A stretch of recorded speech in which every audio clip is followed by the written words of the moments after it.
तो श्रोताओं, आइए जाने नारद मुनि पूर्व जन्म में कौन थे। तो श्रोताओं, नारद मुनि खुद बता रहे हैं कि मैं पूर्व जन्म में ब्राह्मणों की एक दासी का लड़का था। योगियों की सेवा में मेरी नियुक्ति मिल गई थी, उनका श्रवण करता था, उनकी कथाओं का। भगवान में इस तरह से मेरी धीरे धीरे रुचि बढ़ने लगी, बुद्धि भी निश्चल हो गई और सारा संसार मुझे राममय दिखने लगा करके बताए जो है। तो श्रोताओं, एक बात ध्यान दीजिएगा, सभी कर्म जन्म मृत्यु के चक्कर में डालता है, लेकिन जब वही कर्म न भगवान को समर्पित कर दिया जाता है तो सारे कर्म जो है कर्मपना नष्ट हो जाते हैं, ये याद रखिएगा जो है। तो आइए नारद के चले जो है। नारद को सारा संसार राम में दिखने लगा ऋषियों की सेवा करते करते।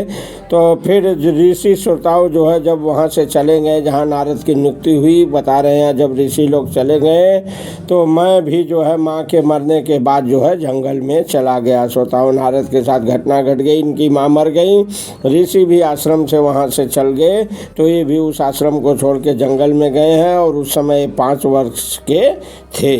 और लेकिन श्रोताओं, महात्माओं से जो प्रवचन ये सुने थे, जैसा जो है स्वरूप महात्माओं ने इनको ध्यान कराया था, वही जो स्वरूप का ध्यान करते थे, उसी को जो है गुण को लीला को ये सुनते रहते थे, चर्चा करते रहते थे। इस तरह से इनके हृदय में भगवान प्रकट हुए।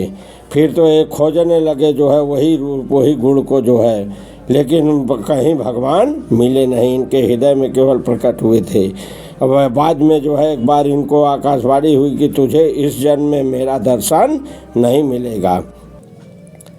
तो श्रोताओं, जिनकी वासनाएं पूर्णतया शांत नहीं हो गई हैं उन्हें मैं नहीं मिलता, ऐसा करके भगवान जी बताए हैं कि अभी आपकी वासनाएं शांत नहीं है, इसलिए मैं नहीं मिल सकता, अगले जन्म में मिलूँगा।